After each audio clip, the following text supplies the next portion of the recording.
the transmission in. You have all the bolts to put in from the back part of that transmission. You can see I have the hydraulic lines coming out. Now, one thing I just wanted to point out, you see that dowel? You have to make sure when you bring the transmission in, you need to bring it right up on that dowel. You should be able to finger tight all these bolts in. If you can't finger tight all those bolts in, that thing's not aligned properly. So in order for you to get that transmission in, you just kind of walk it in once it's on the dowel, but you have to be able to finger tight those bolts before you get that transmission in. I had put all the wires, the harnesses on each side of the transmission. As you can see down here, I have the wiring over here hooked up. So there we go, we're good to go there. You can see all the bolts are lined up again. The dowel on this side's good to go. I'll just bring that in with a 3/8, just make sure that I'm not aligned. But just gonna make sure everything is good. You see I got something here, and I have a vacuum line blocking that transmission fluid from coming out. That's what I did yesterday. So here we go. Transmission's in. Just need to bring it down, and then we'll just hook it up on the back part here. Obviously, I had showed you how to take out the transmission by pulling out the support. So it's just a reverse order. I'll put that transmission support in, and then we'll be ready to put the drive shaft and all the other items in. The transmission's actually installed. I have everything all torqued down. You see the transmission's all in there. All the bolts are put down. Everything, it went in very smooth. Listen, if you come up with any resistance whatsoever, there's definitely a problem. The transmission does go in smooth if you have everything lined up properly. I have the transmission cross member ready to go. As you see, I have a jack over here holding up the transmission so it doesn't slide down. You do not want to let all the weight just hang off when you put that transmission support back on. So put a jack underneath there just to be safe. Line up your holes and put that transmission support in, and then you're ready to start putting all the other things back together. I have some electrical connections that have to go on. You can see the little plastic tabs. Make sure you find those areas where the plastic tabs go in and the looms where they go. If you don't know, refer back to the earlier videos and you see where they come off, so you know exactly where they're at. Okay, a quick tech tip here. What we have here is the cross member. I had to put it on. Just to be careful, before you put it on, look on the bottom part. It will tell you which way it's supposed to go. There's an arrow that says front. You can actually put it on backwards, and you probably won't like the results. So put it on so the arrow is going forward. You see the 4 bolts line up. You got the 2 nuts lined up. Should be no problem. Again, you should be able to finger tighten these things in before you actually tighten them down.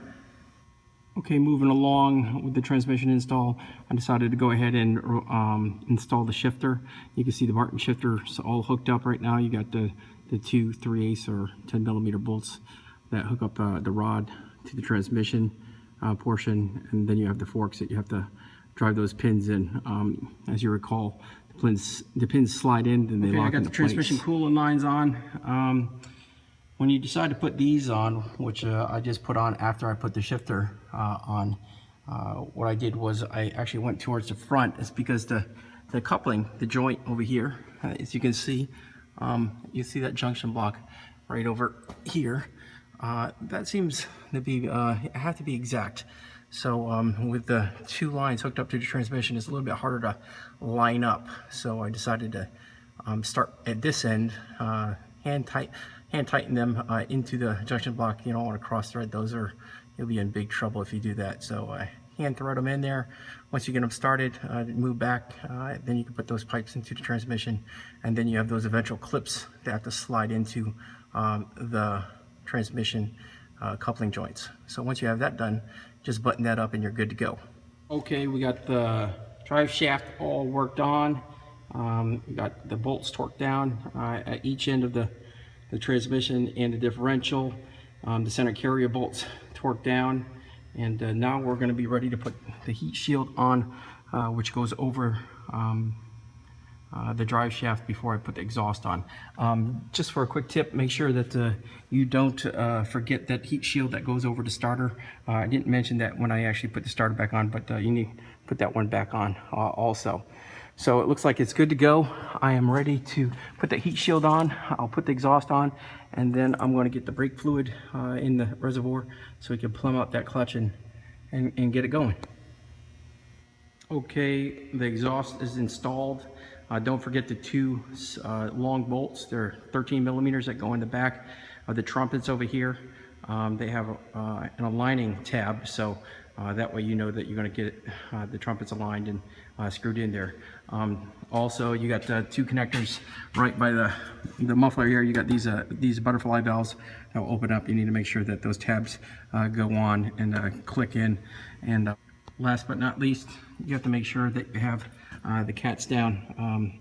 These are 5/8 or 16 millimeter.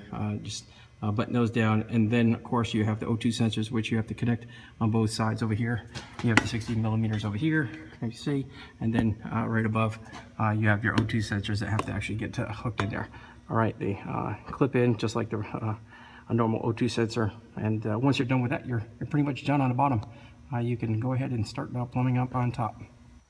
Okay, once you get the shifter back in, you have 4 fasteners to deal with as far as the console is concerned.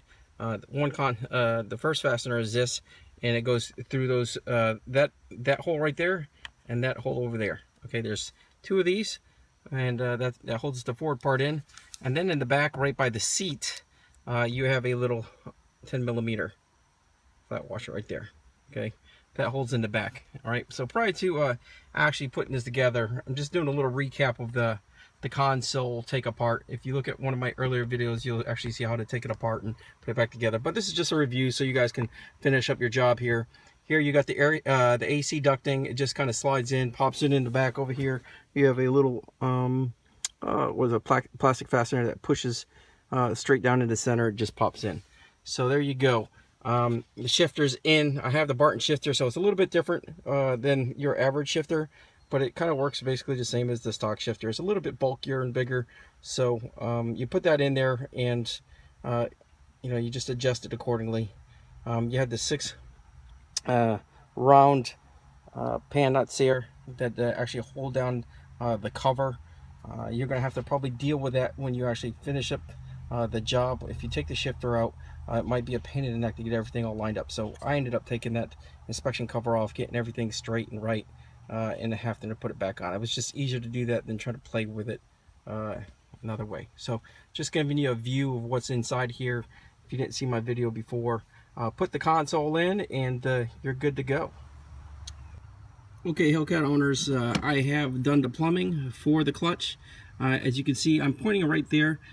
It comes out of the firewall. It's right by the brake line over here. I'm trying to put my flashlight on it. But okay, this comes right out of the firewall. There's a clip that holds it in right here. Sorry about the light, but you kind of see that it's right there. Okay, that's a better look at it. Then this goes to the HRB. Okay, Toddy had supplied a bleeding line for it, and what you need to do is, that bleeding line is quite long, so you could either wrap it up and coil it up and put it down below, or you could bring it up and actually mount it. So but what you have to make sure is you have the exhaust down there and you have that steering area right there. You don't want anything to be touching down there. So what I did was I brought mine up and I brought it around and I brought it to the left side, and I basically mounted it right here, right over here. Okay, kind of looks like almost like an NOS nozzle or something. But anyways, that's the bleeding area. I may take some time down the road to actually mount it, maybe to the cowl, so it looks a little bit better. But this keeps it out of the way, and it keeps you from getting it to touch the exhaust manifolds or steering rack or anything like that. So there you go. This is the finished product. The clutch, I drove this thing home. It ran really well. All right, I finished the console install, put everything back, fairly simple, straightforward. Got the 2 screws, 2 bolts in the back, put the covers back on. The Barton shifter cover just put over it. Looks good, shifts well, and it's really ready to go as far as driving is concerned. So I just want to talk about how does it feel. Okay, I've already driven the car with the clutch on, and the car actually drove really well. So my first impression of the clutch is, I only put about 5 miles on it, and the first impression is that the clutch grabs a little bit higher than the stock clutch. As far as the weight of the clutch is not that heavy compared to the original clutch. I thought it was actually going to be heavier, but it's actually lighter. The grab is up high, so you'll probably take a little bit of time to get used to it, but once you get used to it, I think you'll probably like it a lot better, especially after you break it in. Well, this concludes my Hellcat clutch removal and reinstall video. I just want to say thanks to Toddy Gomez from Bad Boys Garage. He was really a big help in terms of the technical side. Of course, I bought his clutch, but I'll tell you what, his customer service is beyond reproach. There is no company out there that does what he does. The stuff that he's got, it's like artwork, and I'll tell you, its performance is right there. As soon as I took it out of the box, as soon as I drove it, the car runs good. I'll tell you what, he stands behind his products. They're a great product, great American, and you know, being prior military and everything like that, I really appreciate his dedication to duty. I look forward to putting on the first 500 miles. I'll give you guys a review of what the clutch feels like during the 500 miles and after the 500 miles to show you what it does. I hope you like the video. If you like the video, press like. There's different ways of doing a clutch. Trust me, there's different ways of doing a clutch. So if you have anything negative to say, or if you have anything positive to say, by all means write something in there, but you don't really need the negative comments. Negative comments really don't serve too much of a purpose. So if you learned something, great. If you do your clutch, I hope this was a real help. The Hellcat really isn't that difficult to do it. You just have to kind of get through things. All right, it's not that special of a car. And I'll tell you what, I am glad that I changed the clutch. I have a peace of mind now. I know this clutch is going to last a long time. After taking out the original clutch, I could just tell you what, that clutch is by no means made for 700 horsepower. They just definitely underdid that clutch. So I'll put pictures up if you want it. I'll send you a picture of what the clutch looked like after 12,000 miles. I mean, it wasn't terrible shape, but for 700 horsepower, you would think that the clutch would have been a little bit beefier than what they had put on the car. So anyways, hope you liked the video. Have a great day, and good luck.